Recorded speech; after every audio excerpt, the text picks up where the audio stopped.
दोस्तों एक ऐसी चीज जिसको हम लोग ना चाहते हुए भी हमेशा यूज करते हैं, चाहे वो कोई भी चीज हो हमारी दुनिया में। एक छोटी सी पिन से लेके एक बड़े एरोप्लेन तक जो भी हम लोग चीज यूज करते हैं या जो भी चीज हम नेचुरल तरीके से लेते हैं या मैन मेड तरीके से लेते हैं, वो सारी चीजें किसमें आती है? रिसोर्सेस के अंडर अंडर में आती है।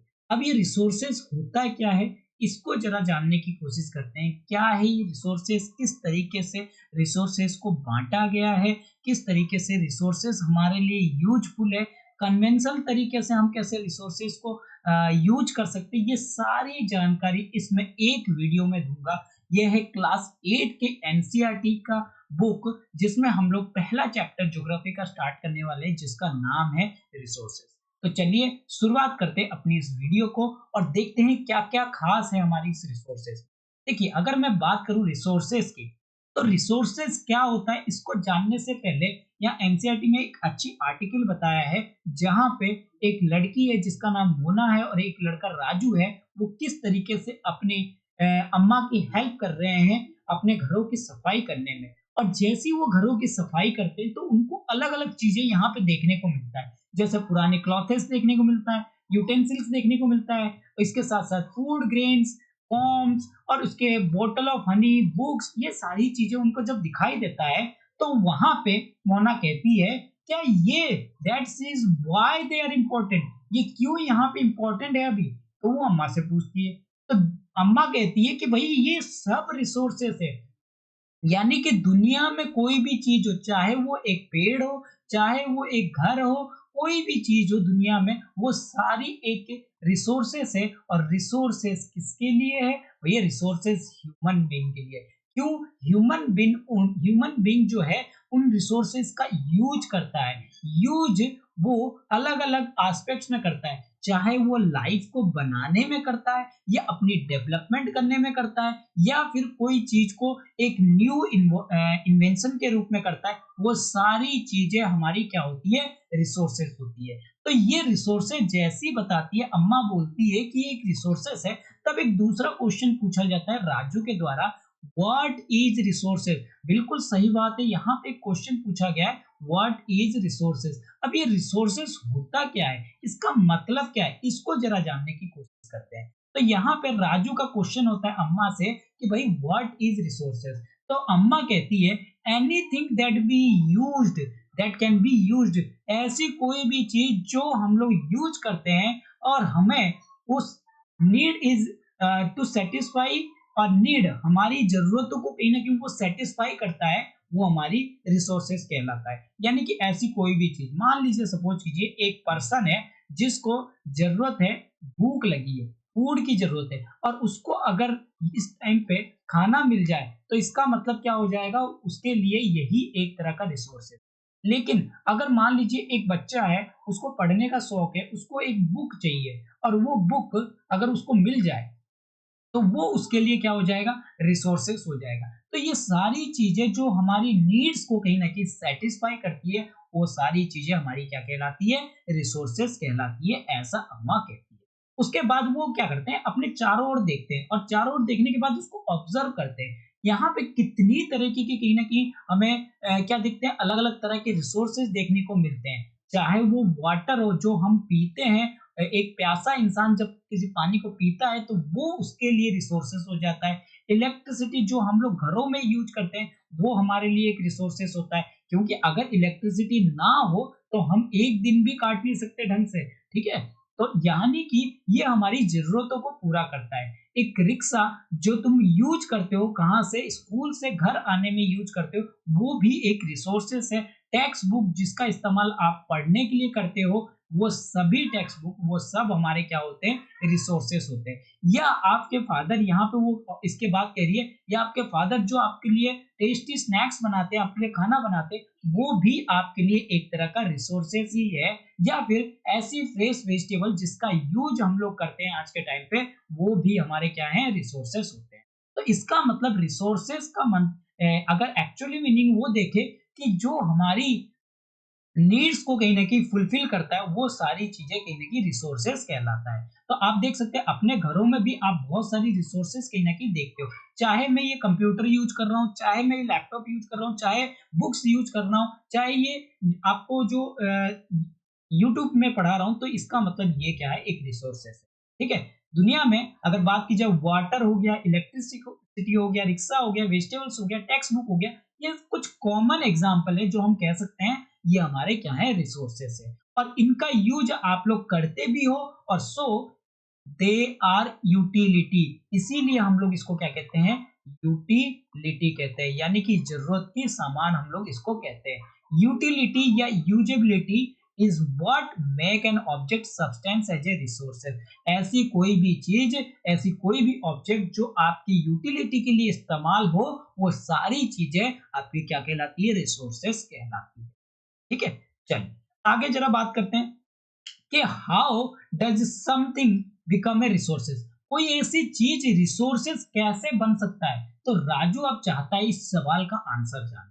तो अम्मा कहती है कि देखो बच्चों, अम्मा अपने बच्चों से कहती है resources only when they have a value. Resources वो चीज है जिसकी एक वैल्यू होती है। पानी, पानी आज के टाइम पे भैया एक रिसोर्सेज है, क्यों, क्योंकि इसकी एक वैल्यू है, इसकी एक क्या है, वैल्यू है। ऐसी कोई भी चीज आपका रिसोर्सेस तभी कहलाता है जब उसकी वैल्यू होती है। जैसे अब मान लीजिए 10 आदमी है, 10 आदमी है, इस तरह के 10 आदमी। अब 10 में से 2 लोगों को जो है वो क्या हुआ है, प्यास लगा है, थर्स्टी है, ठीक है। तो अब एक बात बताइए, और 8 लोग जो है जिनको प्यास ही नहीं लगी है, अभी ज़रूरत ही नहीं है, ठीक है? तो यानी कि इनको प्यास नहीं लगी है, तो इनके लिए फिलहाल तो रिसोर्सेज़ आपका वाटर नहीं है, लेकिन आगे के टाइम पे तो पड़ सकता है ना, रिसोर्सेज़ इस टाइम पे नहीं है। लेकिन इन प्यासों के लिए तो पानी ही क्या है, एक रिसोर्सेज़ है, क्योंकि इस टाइम पे उस पानी की क्या है, वैल्यू है, और जब किसी चीज़ की वैल्यू होती है, तो वो एक तरह का रिसोर्सेज़ होता है, ठीक है? इट यूज और यूटिलिटी गिव्स इस वैल्यू। इसका यूज और यूटिलिटी जो है इसका कहीं ना कहीं वैल्यू देता है। देखिए इस टाइम पे 8 लोगों को तो जरूरत नहीं थी, तो इसके लिए ये रिसोर्सेस नहीं हुआ, इनके लिए ये रिसोर्सेस नहीं हुआ, लेकिन जरूरत किसकी थी, यूटिलिटी किसकी थी, यूज करने वाले कौन थे, ये 2 लोग थे। तो इसका मतलब इनके लिए वाटर क्या हो गया, एक यूटिलिटी हो गया। अब इसकी इनके लिए वैल्यू होगी, तो इसका मतलब ये एक रिसोर्सेस हो गया। तो all resources are some value, resources के पास कुछ ना कुछ वैल्यू होता है। दुनिया में कोई ऐसी चीज नहीं है जिसकी वैल्यू नहीं है। अगर आप एक डब्बे को भी देखते हो, कूड़े की चीजें देखते हो, मान लीजिए आपकी पुरानी बुक्स ही क्यों ना हो, वो पुरानी बुक्स भी कहीं ना कहीं वैल्यू रखती है। अब कैसे वैल्यू रखती है, आप सपोज कीजिए कोई किसी बच्चे के लिए पुरानी ओल्ड बुक्स क्या होगी, क्या होगी, कोई बेनिफिट नहीं होगी, लेकिन किसी और पर्सन के लिए ये ओल्ड बुक क्या हो सकती है, एक बेनिफिट हो सकती है। तो इसका मतलब वो जो पर्सन होगा, दूसरा पर्सन होगा जिसके लिए ये ओल्ड बुक क्या होगी, इंपॉर्टेंस होगी, वो इसके लिए क्या हो जाएगा, रिसोर्सेस हो जाएगा। अब हम वैल्यू की बात करते हैं। वैल्यू का मतलब क्या होता है, वैल्यू का मतलब है वर्ड, जो मतलब किसी ना किसी वैल्यू ऐसी चीज होती है जो हमारे लिए यूजफुल है, उस टाइम पे यूजफुल है। अब जैसे 2 लोगों के लिए यहाँ पानी उस टाइम पे यूजफुल है, तो ये वैल्यू हो गया। कुछ रिसोर्सेस जिसकी इकोनॉमिक वैल्यू होती है, इकोनॉमिक वैल्यू मतलब पैसे से रिलेटेड, जैसे गोल्ड। गोल्ड का इस्तेमाल जो है, गोल्ड की जो है वो कहीं ना कहीं इकोनॉमिक वैल्यू होती है, इकोनॉमिक वैल्यू होती है। वहीं कुछ की जो है इकोनॉमिक वैल्यू नहीं होती। एग्जांपल के लिए मेटल हैव इकोनॉमिक वैल्यू, बिल्कुल सही बात है, जैसे मैंने गोल्ड बताया उसकी इकोनॉमिक वैल्यू है। लेकिन एक ब्यूटीफुल लैंडस्केप, अगर आप एक सीनरी वगैरह देख रहे हैं, उसकी अभी कोई मतलब आप जाके कहीं बड़े एरिया में घूम रहे हैं, तो उसकी अभी वैल्यू नहीं है। लेकिन हाँ, वहां पे जो काम करने वाले लोग हैं जिनको वो चीज जरूरत है, तो वो एक ब्यूटीफुल लैंडस्केप एक उनके लिए रिसोर्सेस हो जाएगा। आप तो बस जा रहे हो, घूम रहे हो, तो उसके आपके लिए वो हो नहीं सकता। लेकिन यहाँ इकोनॉमिक वैल्यू क्या है, जो आप मेटल यूज कर रहे हो। यहाँ पे दोनों ही चीज इंपॉर्टेंट है, और दोनों ही कहीं ना कहीं ह्यूमन नीड्स को क्या करता है, सेटिस्फाई करने का यहाँ पे काम करता है। ठीक है, इसके बाद बात करें, कुछ रिसोर्सेज जो है वो इकोनॉमिकल वैल्यू रखते हैं और टाइम के साथ, यानी कि टाइम के साथ साथ उसकी वैल्यू है। जैसे मैंने बुक्स की बात की थी, तो बुक्स यहाँ पे किसी पर्सन के लिए जो भी एक न्यू बुक्स आया, तो न्यू बुक्स आया, जब न्यू बुक आया, तो वो न्यू बुक क्या हो गया, किसी पर्सन के लिए क्या हो गया, उस पर्सन के लिए, ए पर्सन के लिए ये ए ये जो बुक है, न्यू बुक, इसके लिए यूटिलिटी हो गया, यानी कि इसके लिए एक रिसोर्सेस हो गया। लेकिन वही बुक जब न्यू एडिशन आया इस बुक का, तो ये जो पुरानी बुक है, ये जो अब पुरानी हो गई ये बुक, अब ये बुक जो होगी, ये पुरानी बुक जो होगी, अब ये कोई रिसोर्सेज नहीं देगी। अब क्या हो गया, न्यू एडिशन कहीं ना कहीं एक रिसोर्सेज जो है बन गया, यानी कि ये एक टाइम के साथ, पहले इसका चलन था तो भैया उसकी वैल्यू थी, अब नई एडिशन की चलन है तो इसका मतलब इसकी वैल्यू है। ठीक है, जैसे टाइम के साथ साथ हर चीज की क्या होती है, वैल्यू चेंज होती है। अब पुराने टाइम पे अगर मैं आज से 20-30 साल पहले की बात करूं, तो गोल्ड की वैल्यू कहीं ना कहीं कम थी, 1000 रुपए के 10 ग्राम मिल जाते थे। लेकिन आज के टाइम पे क्या, अगर 20-30 साल नहीं, इससे ज्यादा ही पुराना मैं कहूँ, कम से कम 50-60 साल पहले की, ठीक है, एक हाइपोथेटिकल सिचुएशन ले रहा हूँ, लेकिन आज के टाइम पे क्या वही चीज आपको 1000 रुपीज में 10 ग्राम मिलता है? नहीं मिलता है। वो टाइम के साथ उसकी वैल्यू क्या होती है, धीरे धीरे बढ़ती जाती है या फिर उसकी वैल्यू घटती रहती है। तो इसका मतलब वो रिसोर्सेज क्या होता है, इकोनॉमिकल वैल्यू होता है टाइम के साथ साथ। जब आपके ग्रैंड मदर जब होम रेमेडीज करती है, ठीक है, तो उसकी कोई वैल्यू नहीं होती। जैसे मान लीजिए, सपोज कीजिए आपको मोच वगैरह आ गया, ठीक है, स्प्रेन वगैरह हुआ पैरों में, स्प्रेन वगैरह हुआ, तो यहाँ पे मोच वगैरह आने से आपकी ग्रैंड मदर या फिर अड़ोसी पड़ोसी क्या करते हैं, उस मोच को ठीक कर देते हैं। ठीक है, स्प्रेन वगैरह को ठीक कर देते हैं। ठीक है, वो होम रेमेडीज होगी। ठीक है, या फिर आपको हल्दी वाले दूध वगैरह, ये सारी चीजें कहीं ना कहीं देते हैं। तो ये सब क्या हो गया, होम रेमेडीज हो गया। लेकिन वही चीज अगर आप किसी डॉक्टर के पास जाके दिखाओ, तो उसके लिए वो क्या करता है, फीस वगैरह जो है वो चार्ज करता है। तो यहाँ पे क्या हो गया, जो ग्रैंड मदर होम रेमेडीज की, वो उसकी कोई कमर्शियल वैल्यू नहीं हुई आज के टाइम पे, लेकिन वो डॉक्टर ने जो आपका इलाज किया, वो एक तरह का क्या हो गया, फीस हो गया, और वो कहीं ना कहीं क्या हो गया, कमर्शियल वैल्यू हो गया। लेकिन अगर आप कोई चीज पेटेंट करवाते हो, जैसे मान लीजिए आपने कोई पेंटिंग बनाई, ठीक है, और ये पेंटिंग और किसी की वैल्यू दे ही नहीं, मतलब और किसी का हो ही नहीं, सिर्फ आप ही का हो, आप ही का इस पे राइट्स हो, आप ही इस पे कुछ भी कर सकते हो, इसके अलावा कुछ नहीं कर सकते। या फिर एक इमेज आपने ड्रॉ की है, उस इमेज का पेटेंट राइट आपके पास, मतलब इमेज में कुछ भी चेंजेस करना हो आप ही कर सकते हो, कोई दूसरा जो है पर्सन नहीं कर सकता। तो इसका मतलब, या उसको बेचना हो, कितने अमाउंट में बेचना हो, वो आप ही डिसाइड करो। तो ये सारी चीजें क्या होगी, आपकी पेटेंट राइट होगी। या फिर आपने एक मेडिसिन बनाया और मेडिसिन का राइट्स किसी और को देना ही नहीं चाहते कि और कोई ये मेडिसिन बनाए, तो इसका मतलब वो क्या हो जाता है, एक पेटेंट हो जाता है, और आप इस पे इकोनॉमिकल वैल्यूएबल जो है कमा सकते हो। जिसका मतलब है, अगर पेटेंट की बात करें, एक्सक्लूसिव राइट होता है, या किसी आइडिया पे जो भी इन्वेंशन करता है उसका बिल्कुल एक्सक्लूसिव राइट होता है। इसको हम लोग क्या कहते हैं, पेटेंट कहते हैं। ठीक है, अब बात करते हैं आगे।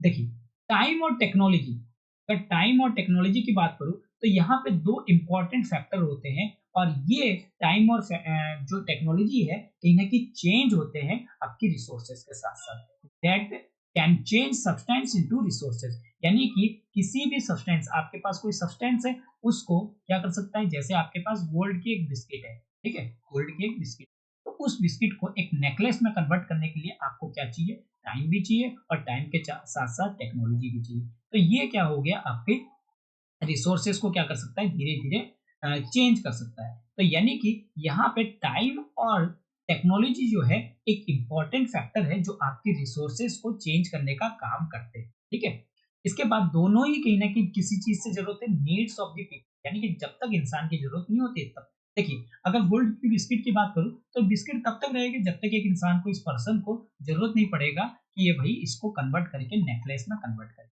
ठीक है, नेकलेस में कन्वर्ट करे, तो वो तब तक के लिए एक बिस्किट ही रहेगा। लेकिन जैसे ही उसको जरूरत पड़ेगी, हाँ भाई मेरे यहाँ पे शादी का माहौल है, अब मैं इसको गोल्ड की बिस्किट्स को क्या करना चाहता हूँ, नेकलेस में कन्वर्ट करना चाहता हूँ, तब वहां पे टाइम और टेक्नोलॉजी का इस्तेमाल करेगा और वो उसको चेंज करेगा। ठीक है, तो लोग यहाँ खुद ही जो है, वो themselves are most important resource.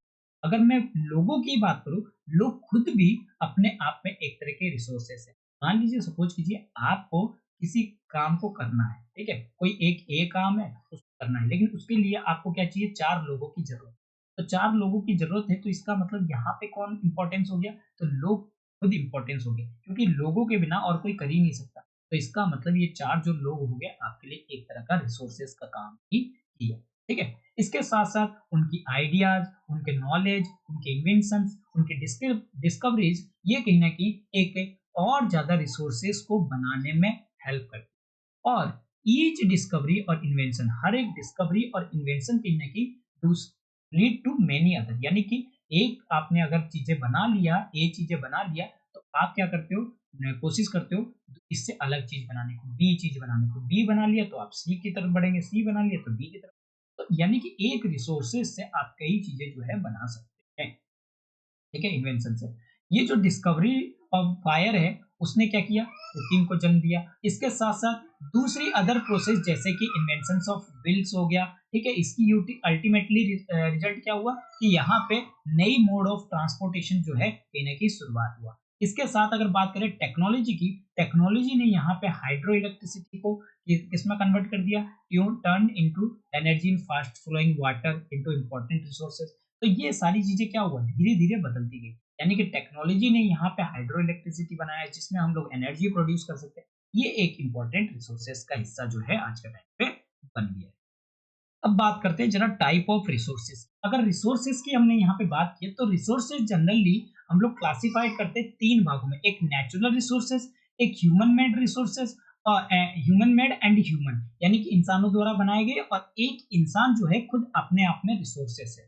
तो यहाँ पे हम लोग सबसे पहले बात करेंगे नेचुरल रिसोर्स, ठीक है। यहाँ पे मैं लिख देता हूँ, रिसोर्सेज जो है हमारे तीन टाइप के, एक तो आपके नेचुरल रिसोर्सेज हो गए, और एक ह्यूमन मेड रिसोर्सेज हो गए, और खुद एक ह्यूमन जो है अपने आप में एक रिसोर्स।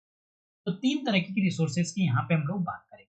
अगर मैं नेचुरल रिसोर्सेज की यहाँ पे बात करूँ, तो नेचुरल रिसोर्सेज की resources that are drawn from nature, यानी कि ऐसी रिसोर्सेज जो कि हम लोग नेचर से हमें मिलता है, और उसका इस्तेमाल हम लोग बिना किसी मॉडिफिकेशन के करते हैं, तो वो हमारा क्या कहलाता है, नेचुरल रिसोर्सेज कहलाता है। यानी कि हमने सिंपली मान लीजिए पेड़ पेड़ है, तो हमें लकड़ियां चाहिए, वुड चाहिए यहाँ पे इस्तेमाल करने के लिए, तो हमने क्या किया, इसके लकड़ी को निकाले और काटे और जलाना स्टार्ट कर दिया। तो इसका मतलब हमने बिना किसी मॉडिफिकेशन के इसके लकड़ी को किया, काटा और फिर इसको जला दिया। तो ये हमारे क्या हो गए, नेचुरल रिसोर्स।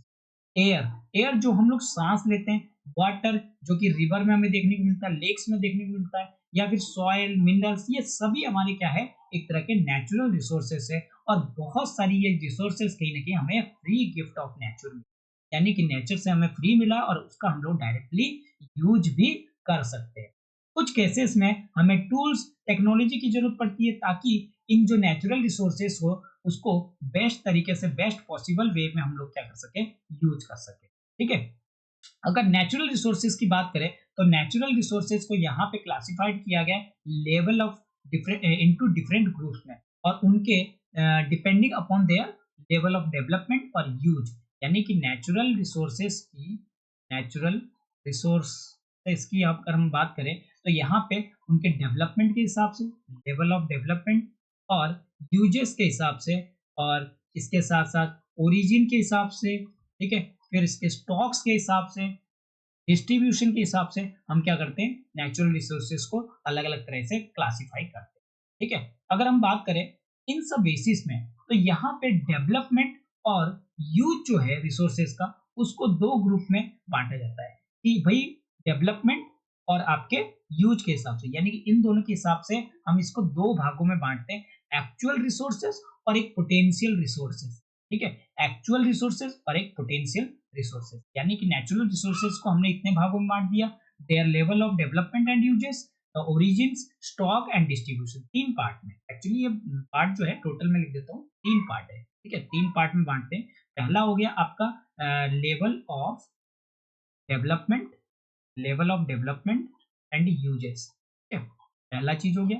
दूसरा हो गया आपका ओरिजिन के हिसाब से हम नेचुरल रिसोर्सेज को बांटते हैं, और तीसरा हो गया स्टॉक एंड डिस्ट्रीब्यूशन के हिसाब से। तीन चीज में हम लोग बांटते हैं, ठीक है। अगर हम level and development and uses की बात करें, तो यहाँ पे हम लोग दो बांटते हैं, एक एक्चुअल रिसोर्सेज और एक पोटेंशियल रिसोर्सेज। अगर एक्चुअल रिसोर्सेज की बात करूं, ये वो रिसोर्सेज होते हैं जिसमें quantity, which quantity is known, यानी कि क्वांटिटी हमें क्या होता है, पता रहता है, ठीक है।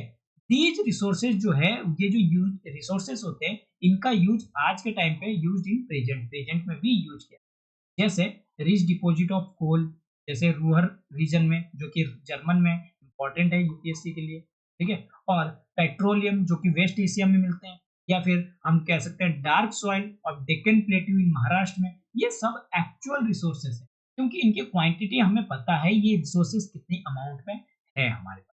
लेकिन वहीं अगर मैं पोटेंशियल रिसोर्सेज की बात करूं, तो पोटेंशियल रिसोर्सेज वो रिसोर्सेज है जो इंटायर क्वांटिटी जो है वो अभी भी मे नॉट बी नोन, अभी भी पता नहीं है, और ये ना ही not being used at present, और ना ही ये हम आज प्रेजेंट में यूज, ये जो रिसोर्सेस है वो यूज करेंगे कहीं ना कहीं, हमें फ्यूचर में यूज करने को हमें मिलेगा।